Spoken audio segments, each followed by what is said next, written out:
Voilà, on lui laisse un peu de temps. Et maintenant, on tire. Allez, on tire sur la corde. Elle va y arriver. Doucement et à son rythme. Encore. Doucement, doucement. On continue. Maintenant.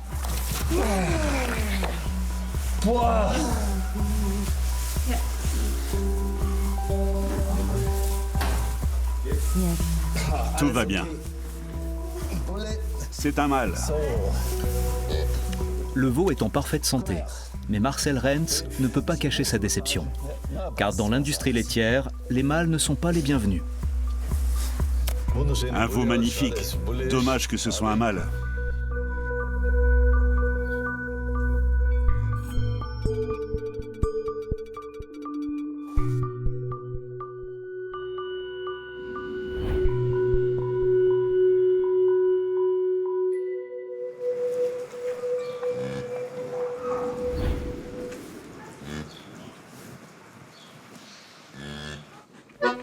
La ferme laitière bio de la famille Rens se situe près du lac de Constance. 3 robots de traite œuvrent sans relâche. Et comme on n'arrête pas le progrès, les treilleuses fournissent aussi des données sur la production de lait, l'état de santé général et même le cycle menstruel des vaches. Celle-ci porte à nouveau.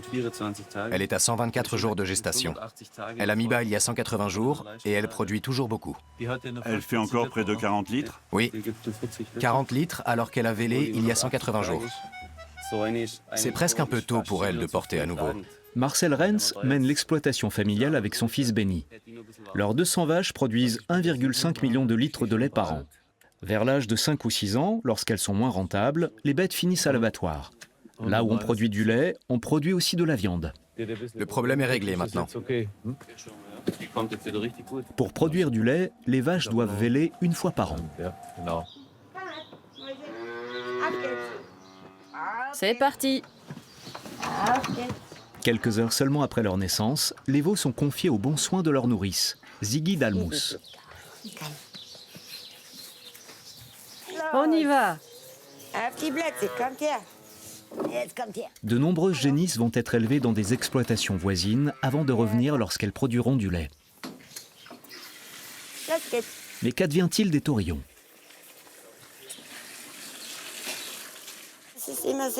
C'est toujours très délicat parce qu'on ne peut pas garder les mâles. C'est comme ça. Il faut s'y habituer. Même si ça nous fait beaucoup de peine. On ne peut malheureusement pas les garder. Regarde.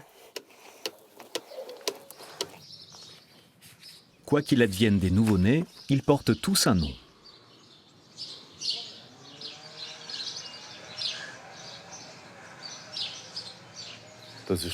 En règle générale, c'est le lundi qu'on statue sur les veaux qu'on va garder et ceux qui vont partir. La bétaillère passe toutes les semaines. Dans les élevages bovins modernes, les 2 types de production, laitière et bouchère, sont parfaitement distincts. Bonjour. Romuald est le frère de Marcel, mais ça ne les empêche pas de négocier. Ces 4-là? Oui, c'est 4 taurillons. On garde les génisses.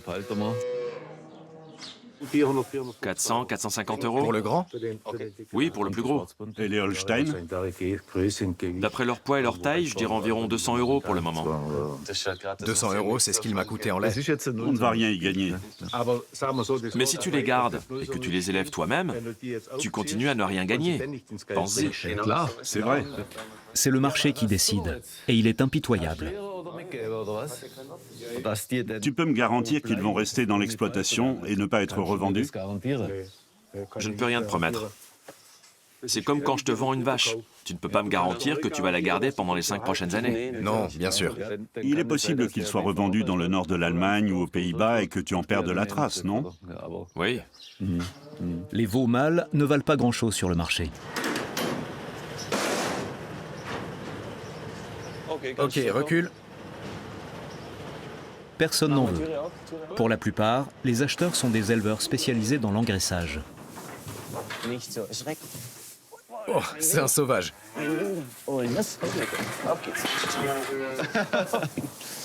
Il a mis le turbo. Bien, les gars. La bétaillère prend la direction de l'Allemagne du Nord, mais la destination finale des animaux, elle, n'est pas connue.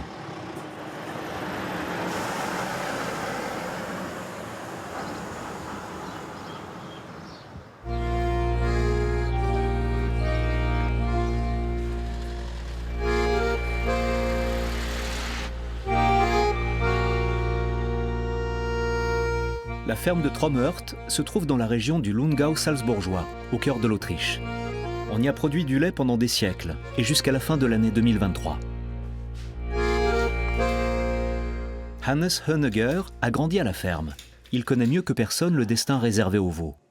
Les organisations de défense des animaux publient régulièrement des vidéos attestant d'infractions à la législation, et aussi de la triste mais légale réalité.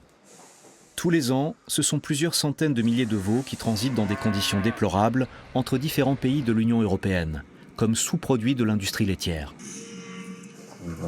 On voit bien comment ça se passe. Ce genre de pratique est devenu monnaie courante. Et personne ne souhaite que ça change. Certains animaux peuvent aussi atterrir hors des frontières de l'Union européenne, où les normes de protection animale européennes ne sont pas en vigueur. J'ai beaucoup de mal à visionner ces images. J'ai beaucoup de mal à accepter qu'on se soit résigné à ce genre de pratique. Chez moi, ces images ne suscitent que de la haine et de la colère.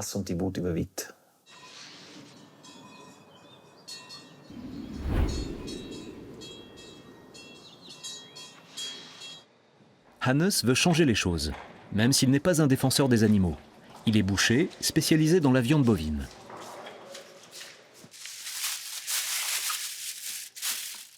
Parmi ses clients les plus célèbres, on compte le chef cuisinier et animateur de la télévision allemande, Tim Melzer, mais aussi les clubs de football du Borussia Dortmund et du RB Leipzig.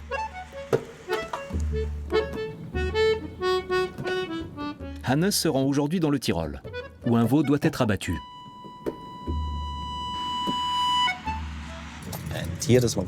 Quand on a élevé un animal, on ne confie pas son abattage à n'importe qui, à mon avis.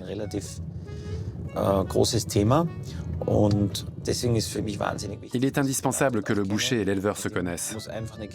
Il faut que le courant passe. La ferme Aigner est un modeste élevage laitier bio à l'ancienne et l'un des fournisseurs privilégiés de Hannes. Bonjour Gottfried, tu es déjà debout? Bonjour Hannes. Je te rejoins.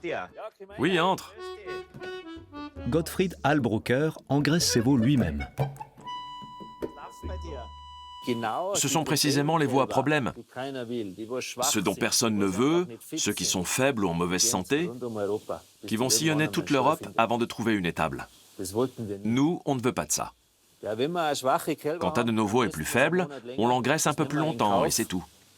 Je trouve ça essentiel d'avoir cette marge de tolérance plutôt qu'une date arbitraire. Parce que ce qui compte pour nous, c'est le résultat plus que la date de naissance. La date de naissance, elle n'apparaît pas au menu.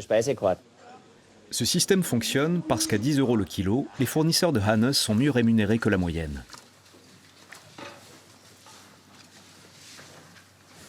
Et ainsi, Andrea, l'épouse de Gottfried, peut satisfaire au mieux les besoins de ses veaux.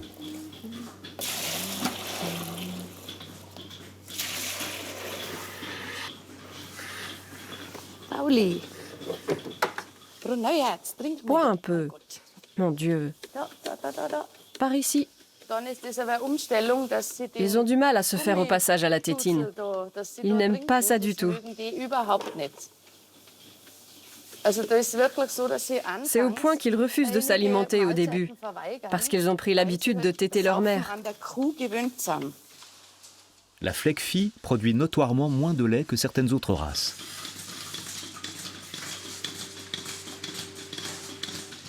En revanche, elle est une productrice efficace de viande grâce à sa musculature puissante. Cette race permet un élevage aussi bien laitier que boucher, ce qui était la norme autrefois, et qui est aujourd'hui une exception. L'Autriche exporte 38 tonnes de veaux tous les ans et en importe 50, soit pas loin de la même quantité. Ça veut dire que le pays pourrait très bien subvenir à la majeure partie de ses besoins avec de la viande autrichienne, si on le voulait, bien sûr.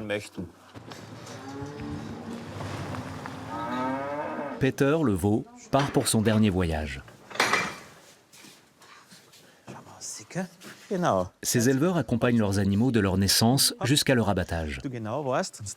Tu as bien saisi ce qui se passe. C'est toi le chef. C'est ce que Hannes exige de ses éleveurs, parce que c'est un moyen de réduire le stress de l'animal.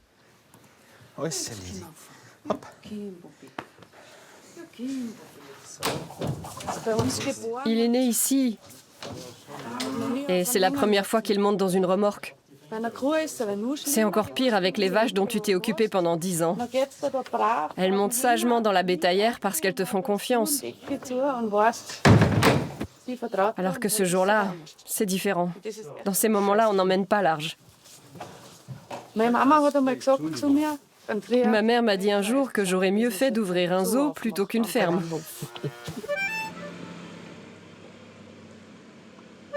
C'est pourtant la finalité de chaque élevage de voir ces animaux transformés en nourriture. La commune de Barbiano, dans le Trentin Haut-Adige, en Italie. Thomas Zanon élève des taurillons dans sa petite ferme dans les montagnes. Pour lui, les 12 veaux issus d'élevage laitier de la région sont une aubaine.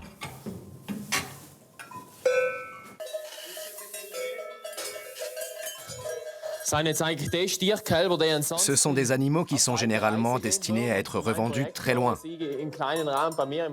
Le projet que je mène ici, à petite échelle dans ma ferme, c'est d'élever des bœufs pour produire une excellente viande de bœuf locale. C'est d'abord pour des considérations éthiques et ensuite pour que la ferme puisse perdurer.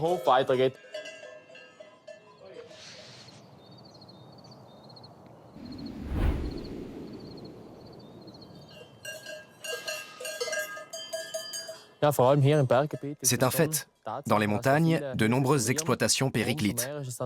C'est d'autant plus important pour les petites fermes comme la mienne de se maintenir parce qu'elles produisent de la nourriture, mais aussi et surtout parce qu'elles participent à la conservation de l'écosystème. Elles protègent la biodiversité, elles préviennent les risques d'érosion et participent à l'aménagement du paysage. Tout ça est essentiel ici, dans le Trentin Haut-Adige. Thomas veut aussi prouver que l'agriculture durable est possible. Ces animaux grandissent sans jamais manger de maïs ni de soja. Ils ne privent pas les hommes de leurs aliments.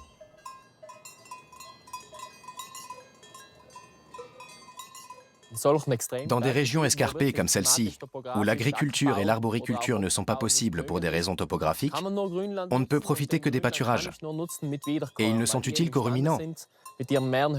Grâce à leur système digestif qui comprend 4 estomacs, les ruminants peuvent digérer la cellulose et en produire de la nourriture.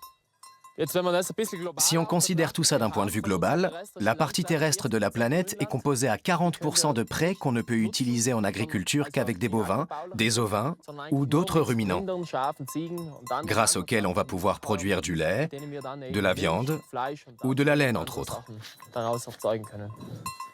N'est-ce pas? Tu fais ça bien.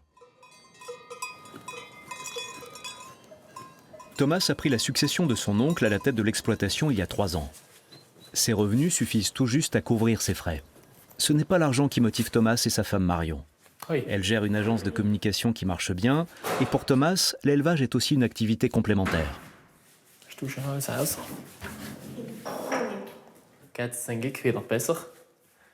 Il est enseignant-chercheur en sciences animales à l'université de Bolzano.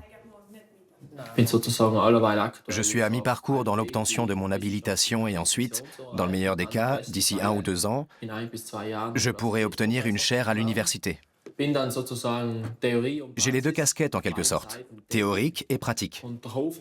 Mon élevage m'est très utile parce qu'il me permet de mettre en pratique mes idées et d'aborder les problèmes sous un angle différent, pas comme un pur théoricien. Ici, dans le Trentin Haut-Adige, le fait d'être du métier facilite aussi les échanges avec les agriculteurs. Après tout, mes recherches à l'université de Bolzano sont très concrètes.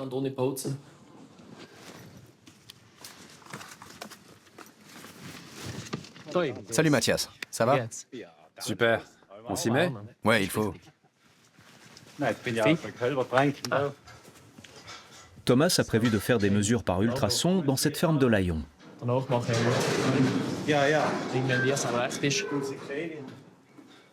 Cette race de vache préserve-t-elle mieux l'environnement que d'autres prisées pour leur haute productivité? C'est précisément là l'objet de ses recherches. Il mesure la quantité de méthane que la vache produit, mais pas uniquement. Cet appareil nous permet de mesurer la réserve de graisse dont dispose la vache. Ces races bivalentes ne sont pas uniquement élevées pour leur lait, mais aussi pour leur viande.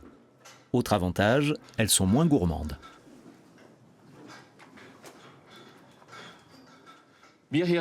À la montagne, les conditions d'élevage ne sont pas les plus faciles. Et pour cette raison, on doit absolument établir quelles races sont les mieux adaptées aux différents milieux. D'un point de vue historique, les races bivalentes sont originaires de cette région. On les y élève depuis des dizaines, voire des centaines d'années. Et elles se sont adaptées aux conditions locales de manière incroyable. Elles se satisfont parfaitement des conditions de production de la région en termes de fourrage, de climat et de topographie. Salut Thomas. Bonjour Mathias. J'arrive. Thomas mène ses recherches conjointement avec Matthias Gauli. Tu as déjà fait toutes ces vaches? Matthias est professeur à l'université de Bolzano et ancien président de la Fédération européenne de zootechnie.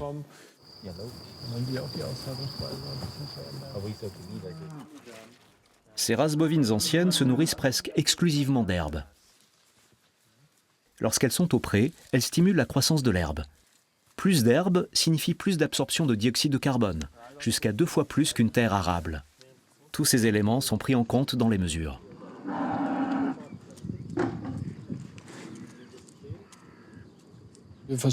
On essaie d'évaluer l'exploitation dans son ensemble.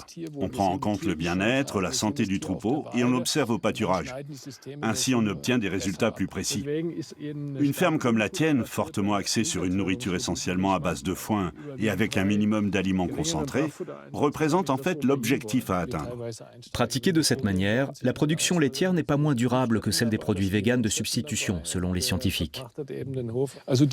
Si on fait le bilan général des substituts au lait de vache, qu'il s'agisse du lait de soja ou du lait d'amande, on trouve toute une série d'effets secondaires. Il y a la quantité d'eau nécessaire à la culture, les effets négatifs sur la biodiversité, l'utilisation massive de produits phytosanitaires. C'est trop facile d'isoler certaines étapes. Pour être honnête, il faut prendre en compte le processus dans son ensemble.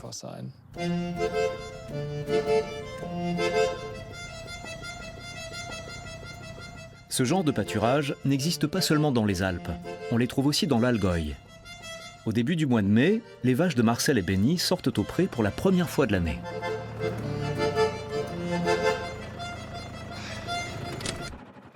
Le pâturin des prés nous conviendrait parfaitement. On voit bien ici qu'à perte de vue, il n'y a pas le moindre terrain cultivé. Ça tient aussi à la topographie. On est sur une réserve naturelle, dans un paysage de marais et de collines. Des marais et des collines. Pas question de se mettre à labourer ici. C'est une zone d'érosion maximale. Cette région est le cauchemar des véganes. Rien ne pousse et ils n'ont plus qu'à se laisser mourir de faim. Si on veut survivre, il faut un catalyseur sous la forme d'une vache ou d'une usine de biogaz qui va produire de l'électricité pour fabriquer de la viande in vitro. Mais en toute honnêteté, les vaches font ça bien mieux. La ferme Rennes organise une journée portes ouvertes.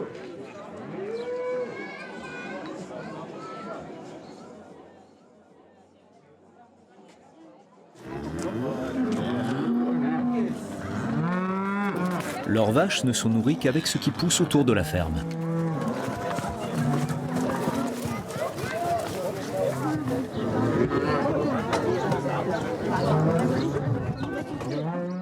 Les premières le sentaient déjà hier. Elles étaient fébriles, elles savaient qu'elles allaient sortir. Les dernières, il y en a toujours quelques-unes qui se demandent ce qu'elles devraient aller faire dehors. Ça ne les intéresse pas. Mais la plupart, il n'y a qu'à voir, celle-ci est complètement maboule. Elles adorent ça. Ces prés pourraient aussi bénéficier au taurillon. Marcel veut s'engager dans la production de viande durable avec quelques associés. Pour ce faire, il a fondé le groupe Bœufs de pâturage du lac de Constance.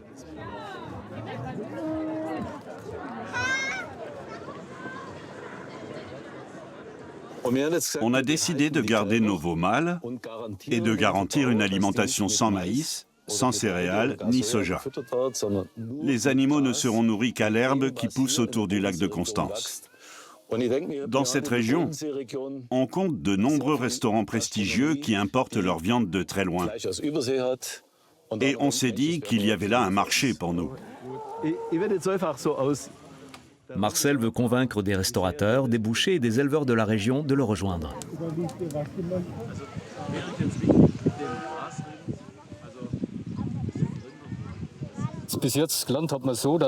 On nous a toujours répété qu'il fallait utiliser du soja, du maïs et je ne sais quel autre substitut pour bien faire et pour s'en sortir. Alors évidemment, c'est une très bonne nouvelle d'apprendre qu'on peut utiliser nos formidables prairies de la Haute-Souabe ou de l'Algoï de manière raisonnée. On va être 3 ou 4 euros plus cher au kilo que le prix moyen du bœuf en magasin. Et je ne parle pas des prix cassés des magasins de discount. Si un client vous dit « je ne peux pas me le permettre », il n'est pas obligé de s'offrir ce morceau de viande tous les jours.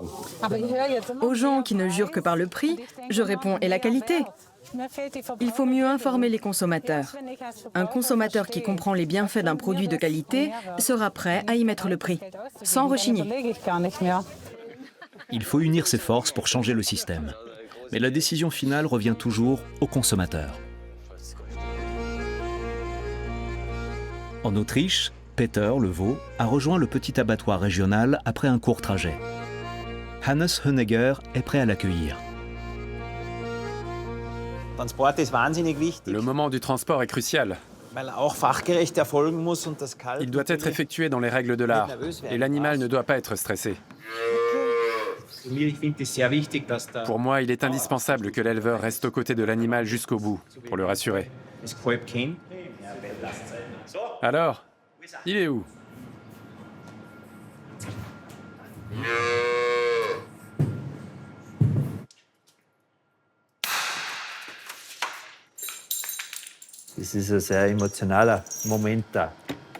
C'est très douloureux de devoir accompagner jusqu'ici un animal que vous avez élevé et de voir ses pattes se dérober sous vos yeux.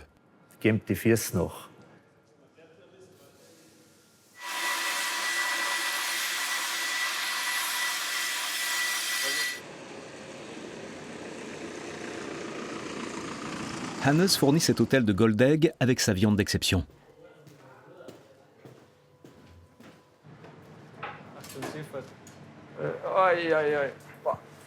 C'est dingue. Le chef Félix Schellhorn a également commandé des abats. Riz de veau, langue, poumon et quelques délicatesses encore. Ce qui est souvent jeté ailleurs est considéré ici comme un mets de choix.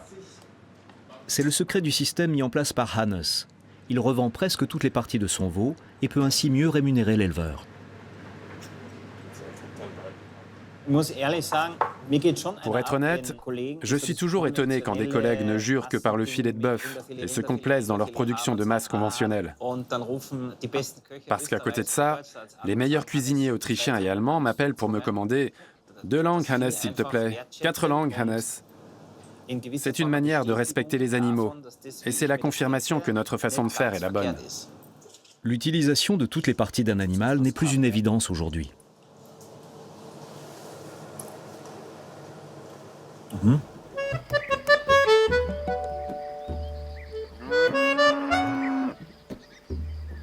La ferme Renz compte un nouveau taureau. Les taurillons élevés sur place grandissent parfaitement, ce qui intéresse beaucoup Hans-Peter Fromknecht. Il se verrait bien élever des veaux lui aussi.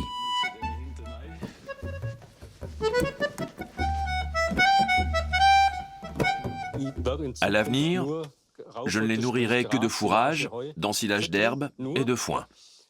Rien d'autre. Et je ne garderai plus aucune bête nourrie au concentré ou au substitut. Il y a quelques animaux reproducteurs parmi eux. Et celui-ci est croisé avec un Angus. Le projet bœuf de pâturage du lac de Constance prend forme. Ceux-là aussi. Ces 2 grands juste là, ils sont parfaits. Et celui qui a les oreilles tombantes aussi. On peut partir sur une base de 850 € en moyenne. Il faut que tu fasses un petit pas vers moi. Tu peux faire un effort. Je te connais. Si je te laisse le petit ici à 700 € pour trouver un compromis, ça te va ? Super. Hans-Peter gérait autrefois une ferme laitière. Désormais, il souhaite élever des taurillons dans ses prés. Je serais curieux de les revoir dans un an et d'aller leur rendre visite au pâturage. Tu sais que ça fait partie du marché que je vienne t'agacer par la suite, n'est-ce pas? Oui, tu es toujours le bienvenu. Le jour se lève sur la ferme de Thomas dans le Trentin Haut Adige. Le troupeau de Thomas va passer l'été à l'alpage.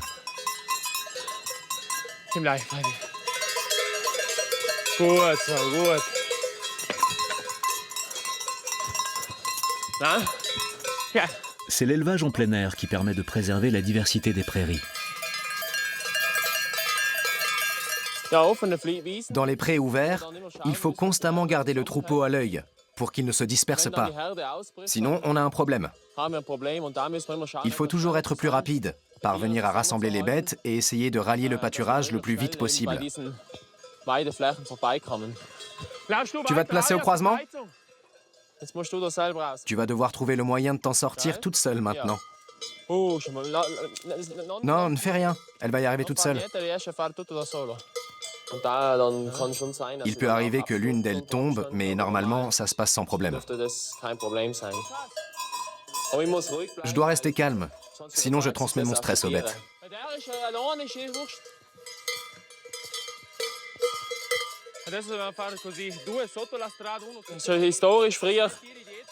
On a toujours cultivé des céréales dans la vallée et utilisé les terrains d'altitude comme pâturage par le passé. C'est aussi la façon la plus respectueuse d'élever des animaux. Une fois au pré, les animaux sont seuls et ils apprécient de ne pas toujours avoir leur éleveur sur le dos. Moi, ça ne me réjouit pas de ne pas les voir, mais ça me met au repos forcé parce que toutes les corvées d'étable sont à l'arrêt. C'est très stressant pour les vaches. On voit bien à quel point elles transpirent, mais sans sueur, pas de bonheur. Elles doivent faire un effort si elles veulent profiter de leurs vacances. La route est raide sur les 10 km qui séparent l'étable de l'alpage.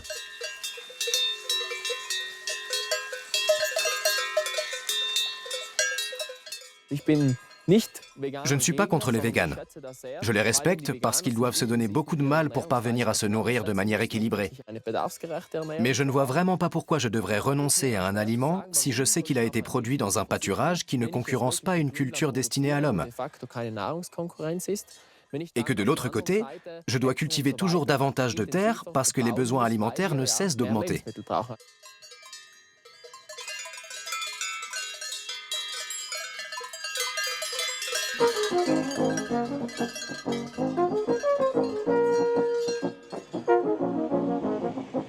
C'est le grand jour. Les taurillons de Marcel découvrent leur nouveau pré dans l'Allgäu. Pour Hans-Peter aussi, c'est une nouvelle aventure qui commence.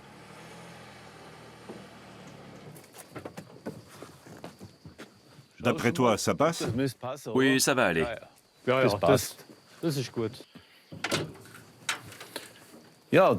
C'est une expérience qu'il faut tenter. Ils ont ici beaucoup d'espace. Je ne sais pas encore si cette méthode est rentable d'un point de vue économique. Dans 2 ans, lorsqu'ils seront bons pour l'abattoir, on verra si c'était une bonne affaire ou non. D'abord, il réfléchit. Tout est nouveau pour lui. Bravo, super. Très bien. Viens, viens. On y va.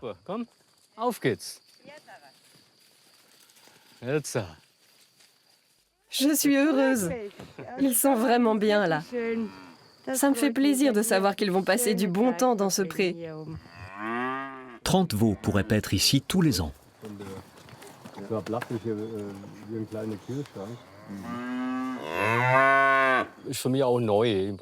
C'est nouveau pour moi aussi.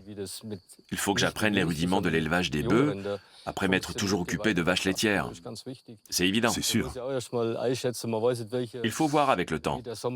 On ne sait pas si on aura un été sec ou pluvieux. On ne sait pas si on aura des dégâts. Il faut voir quelle tournure prendront les choses. Ces taurillons, autrefois considérés comme des produits résiduaires, pourraient être les précurseurs d'une nouvelle forme d'industrie laitière, plus durable et innovante.